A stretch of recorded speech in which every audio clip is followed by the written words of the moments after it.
अभी अभी अभी ये जो एससीबीसी का प्रेम शुक्ला जी जल्दी से जवाब दीजिए, उसके बाद मुझे कांग्रेस के प्रवक्ता और वीरेंद्र पवार कन्वेनर बैठे हुए मराठा क्रांति मोर्चा के, उनके पास भी जाना है। प्रेम शुक्ला जी, आपके सरकार ने निकाला हुआ जीआर, ओबीसी समाज के नेता कह रहे हैं कि गैर कानूनी है, किसी ने भी इस जीआर के लिए आपको आपको कहा नहीं गया था, ना किसी की रिक्वेस्ट आई थी, लेकिन उसके बावजूद आपने ये जीआर निकाला, ये पूरी तरीके से गैर कानूनी है, उनका कहना है। प्रेम शुक्ला जी,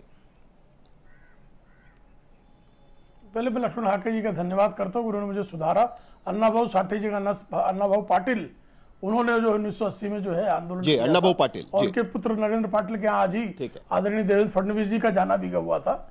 आदरणीय नरेंद्र पाटिल जी के यहाँ आज ही श्रीमान देवेंद्र फडणवीस जी उनके यहाँ जो घर पर गणेश मूर्ति स्थापित है उसके दर्शन करने भी गए थे। ठीक है, मुद्दे की बात यह है कि क्या सरसकट दिया गया है आरक्षण मराठों को? ये सारे मराठे जो 28%, ये सारे के सारे क्या बैकवर्ड क्लास में आ रहे हैं? तो बिल्कुल नहीं आ रहे, सरसकट नहीं दिया है। ये हैदराबाद जीआर है, मैं जीआर पढ़ के दिखाता हूँ। मैं अभी आपको जीआर लेके बैठा हूँ। हाँ के जी, आंदोलित होने की आवश्यकता नहीं है। हमारा हक और अधिकार छीन के ले रहे हो और बिल्कुल पिछड़ों के हक पर किसी बिल्कुल नहीं छीना जाएगा, बिल्कुल नहीं छीना जाएगा। मेरे हाथ में जीआर है, मैं बिल्कुल नहीं छीना जाएगा। पिछड़ों के अधिकारों पर रंच मात्र भी विपरीत परिणाम नहीं पड़ेगा, ये सुनिश्चित किया जाएगा। पूरा का पूरा ओबीसियों का हक और अधिकार इस जीआर के तहत पूरा खत्म हो चुका है। बिल्कुल नहीं है, ये आदरणीय देवेंद्र फडणवीस जी ने ओबीसियों का रिजर्वेशन मैं पढ़ के बता सकता हूँ, आप कह रहे हैं, पढ़ के बता सकता हूँ। ठीक है, बिल्कुल नहीं। लक्ष्मण आके जी 1 मिनट। प्रेम शुक्ला जी, आप कह रहे हैं कि सुनिश्चित किया जाएगा कि ओबीसी समाज के हकों का नुकसान नहीं होगा। 58 लाख मराठा समाज के जो भी बैकवर्ड क्लास कमीशन बनाया गया था, उसमें यह कहा गया कि 58 लाख वहां पर मराठा समाज के लोग हैं। उन सभी को अगर आप प्रमाण पत्र देंगे तो आप कैसे सुनिश्चित करेंगे कि ओबीसी कोटे में, खास करके जो पॉलिटिकल आरक्षण मिलता है, जो लोकल सेल्फ गवर्नमेंट के चुनाव में पॉलिटिकल आरक्षण मिलता है, उस पर असर कैसे नहीं होगा, उसका आप जवाब दीजिएगा। प्रेम शुक्ला जी, कैसे असर नहीं आप करने देंगे, उसका जवाब दीजिए। देखिए, हैदराबाद गजट बहुत स्पष्ट कहा गया कि हैदराबाद गजट के अनुकूल जो है आरक्षण इंडिविजुअल, सरसकट और सामूहिक बिल्कुल नहीं है। यह कल आदरणीय देवेंद्र फडणवीस जी ने पत्रकारों से वार्ता करते समय स्पष्टता से यह बताया है कि जिनके रक्त संबंध जो हैं पहले से जो पिछले समुदाय के, कुणबी समुदाय के लिखते रहे हैं, उनसे जिनके रक्त संबंध होंगे, ऐसे जो दस्तावेज सरकार कह रही है कि सिर्फ मराठवाड़ा में जो हैदराबाद गैजेट लागू होता है, जो निजाम के शासन में जो जिले महाराष्ट्र के उसमें थे, सिर्फ वहां के मराठा समुदाय के लोगों को यह लागू होगा, मराठा समाज के लोगों को, बाकी सबको लागू नहीं होगा। जिनके नाम उसमें उन्हीं को लागू होगा। मेरे अरे सुनो, क्वेश्चन हो गया क्या? अभी मेरे हाथ में जीआर है। जीआर का मतलब गवर्नमेंट रिजोल्यूशन है। इसमें कहीं पे भी भौगोलिक एरिया का नाम नहीं लिखा है। इसमें ये जो महाशय बोल रहे हैं कि ओबीसीयों का असर नहीं होगा, सरसकट नहीं होगा, मेरे सामने मैं आपको पढ़ के दिखा सकता हूँ।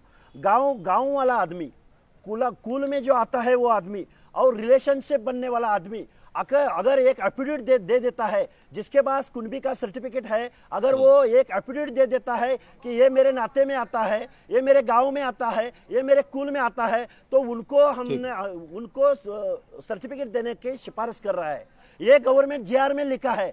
इसमें कोई भी ये गांव, कुल और रिलेशंस का कोई भी डेफिनेशन इस जीआर में नहीं दिया है। इसका मतलब ये है कि गांव में एक आदमी के पास अगर कुणबी का सर्टिफिकेट होता है तो वो आदमी जो लक्ष्मण हाके कह रहे हैं, ओबीसी समुदाय के लोगों को आज डर है कि मराठा कम्युनिटी के लोग ओबीसी समाज के आरक्षण में घुसकर उनका आरक्षण निकालने की कोशिश करेंगे। लक्ष्मण हाके यहां पर यही कहने की कोशिश कर रहे हैं। जल्दी से आपका जवाब वीरेंद्र पवार। पहले तो ये है कि लक्ष्मण हाके जी धनगर समाज से आते, उनके लिए 3.5% अलग से आरक्षण है। ओबीसी के बाद पीछे बचे हुए 343 की ओबीसी में 27% में से है। विजय की अलग नहीं है। विजयंती अलग नहीं है, वो ओबीसीओ में है। उसके क्या बाद क्या में गुमराह जो कर रहे हैं बचे बातों को? उनके अन्य क्या बातों को ठीक है, गुमराह सब कर- क्लासिफिकेशन है। 27 कुल मिलाकर कहने की आपको बात यह है इतना- कि इतना 27% जो knowledge नहीं है। मंडल चर्चा आयोग करने के की लिए आए सिफारिशों इधर। के बाद महाराष्ट्र में 27% 27% आरक्षण 22% लागू हुआ है, है वो। उसके भीतर ही वो विजयंती किसने समाज का भी बताया आरक्षण इनको? आता है। विजयंती हम अलग सब है। क्लासिफिकेशन में नहीं जाएंगे वीरेंद्र पवार।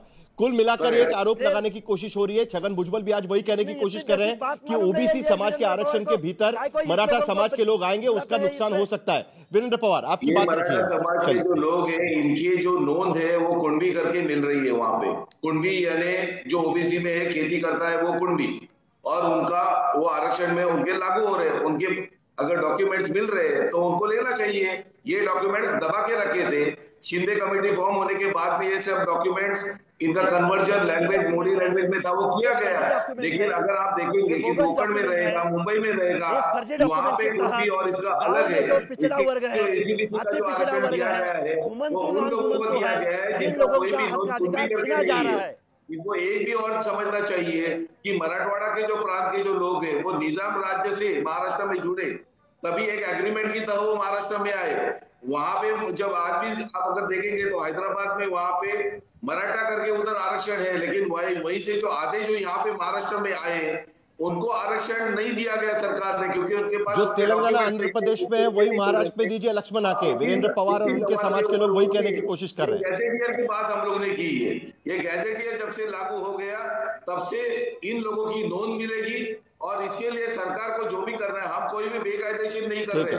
सरसकट नहीं लिया है मराठा समाज ने, हर किसी मराठे को नहीं मिल रहा है, लेकिन जिसका हक खड़ा हुआ था वो मिल रहा है। तीसरा चीज बांटिया आयोग ने कहा, जल्दी से लक्ष्मण आके आपका जवाब 20 सेकंड में, उसके बाद चरणजीत सिंह सप्रा और बाकी मेरे जो गेस्ट जुड़े हुए उनके पास भी मैं जाऊंगा। लक्ष्मण आके जल्दी से जवाब आपका। मेरे हाथ में जीआर है। गवर्नमेंट ने गांव में एक आदमी जिसके पास कुनबी का सर्टिफिकेट है, उनको उनके एफिडेविट के ऊपर एक एफिडेविट देने के बाद वो सिफारिश कर सकता है। इसका मतलब क्या है? इस समिति को संवैधानिक अधिकार है क्या ऐसी सिफारिश करने का? ऐसा जीआर निकालने का गवर्नमेंट को अधिकार ही नहीं है। वो अधिकार जो इंद्र साहनी जजमेंट है, उस जजमेंट से वो अधिकार निकाल के लिया है। वो अधिकार सेंट्रल बैकवर्ड कमीशन और स्टेट बैकवर्ड कमीशन को अधिकार है। ये गवर्नमेंट ने बेकायदा जीआर निकाला है।